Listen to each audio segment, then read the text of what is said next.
संपर्क है वो बहुत तेजी से बढ़ रहा है। मेट्रो रेल और नमो भारत जो है वो इसमें बहुत अहम भूमिका निभा सकते हैं और इस पूरी योजना को हम आगे बढ़ाएंगे और खासतौर पर जो मास पर ग्रीन एनर्जी लोगों को हम परिवहन के क्षेत्र में आगे बढ़ा रहे हैं। इसके अलावा ऊर्जा के क्षेत्र में हम कार्बन को शून्य जीरो एनर्जी की ओर आगे बढ़ना चाहते हैं। हम चाहते हैं कि ऊर्जा के क्षेत्र में हम आत्मनिर्भर बने और चाहते हैं कि ऊर्जा हासिल करने के जो गैर परंपरागत तरीके हैं उसके जरिए 1 गीगावाट से ज्यादा हम ऊर्जा हासिल कर सकें। अगर कोयले की बात की जाए तो हम 100 मीट्रिक टन की क्षमता का जो स्थापना है वो हम करेंगे 2030 तक। अगर हम बात की जाए नेचुरल गैस के आयात और अमोनिया की बात करें तो हमने कंप्रेस्ड बायोगैस की का जो मिश्रण है वो सुनिश्चित किया है। हम चाहते हैं कि चाहे घरेलू मौका हो या फिर जो परिवहन के लिए इस्तेमाल है वो ठीक से किया जा सके। हम चाहते हैं कि जो बायोमास है वो सही तरीके से हासिल कर सके, उसके लिए हम मदद करेंगे। अगर हम इलेक्ट्रिक व्हीकल के लिए इकोसिस्टम बनाने की ओर आगे हम बढ़ रहे हैं, हम चाहते हैं कि ई व्हीकल यानी इलेक्ट्रिक व्हीकल का जो माहौल है वो बढ़ाएं ताकि उनका उत्पादन और चार्जिंग करने की जो सुविधाएं वो बेहतर हो सके। ई बसेस की ज्यादा से ज्यादा सुविधा हो, इसको हम सार्वजनिक परिवहन से जोड़ना चाहते हैं और हम चाहते हैं कि इसके लिए पेमेंट सिक्योरिटी हो।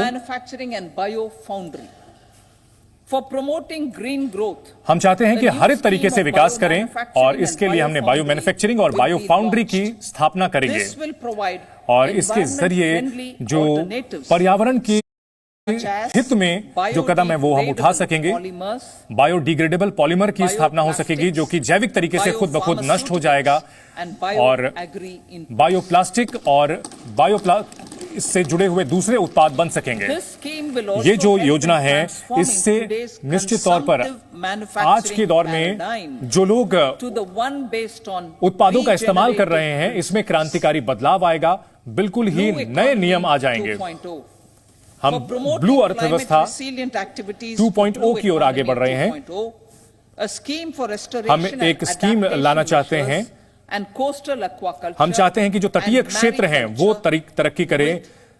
हमारे जो समंदर से जुड़े हुए लोग हैं उनको फायदा हो, इसके लिए एक स्कीम लॉन्च की जाएगी।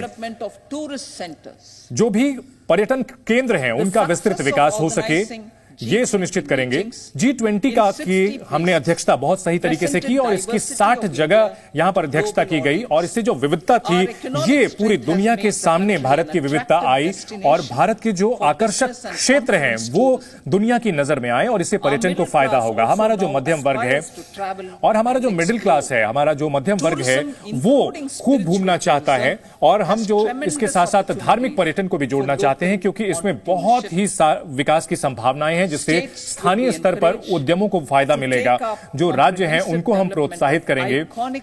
हम चाहते हैं कि जो राज्य हैं उनके पास जो आकर्षक पर्यटन केंद्र हैं उनकी वैश्विक स्तर पर ब्रांडिंग की जाए। हम इसके लिए एक रूपरेखा तैयार करेंगे।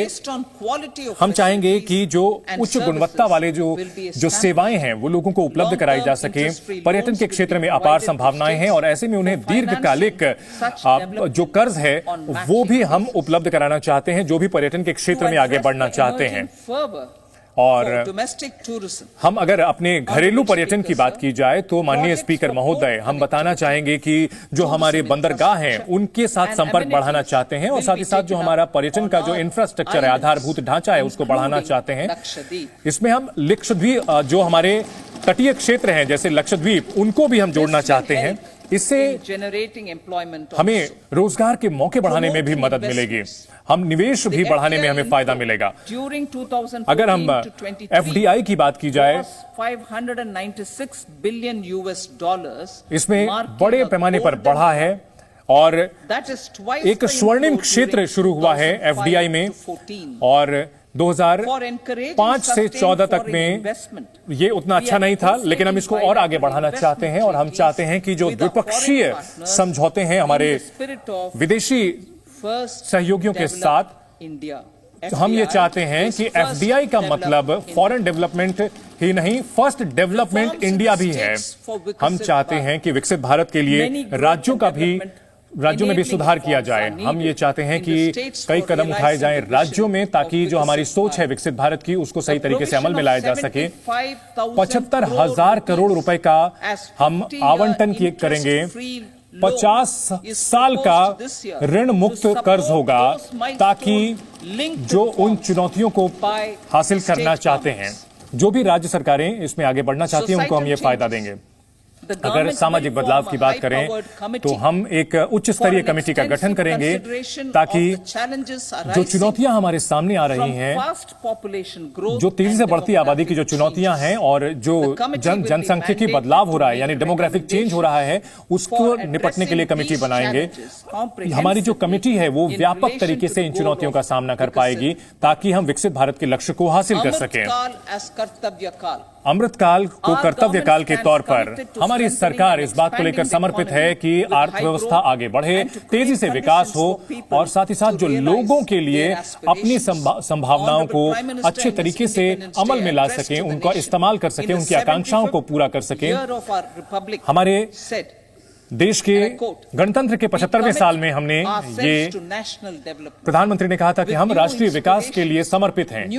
हम चाहते हैं कि लोग नई आकांक्षाएं करें, नए लक्ष्य हासिल करें, और भारत आगे नई चुनौतियों के लिए तैयार है, और ये हमारा कर्तव्य काल भी है। Every challenge of the pre-2014 2014 से पहले जितनी भी चुनौतियां थी, उनको हमने पार पा लिया है। हमने आर्थिक प्रबंधन बेहतर किया है और हमने बेहतर शासन दिया है। हम एक टिकाऊ आर्थिक वृद्धि की दर बहुत तेजी से आगे बढ़ रहे हैं, और इसके लिए हमने सही नीतियां अपनाई हैं, हमारी नीयत सही है और हमने सही कदम उठाए हैं। हमने जुलाई 2024 के जो फुल बजट में हम पेश करेंगे, उस वक्त हम एक विस्तृत रोड मैप प्रस्तुत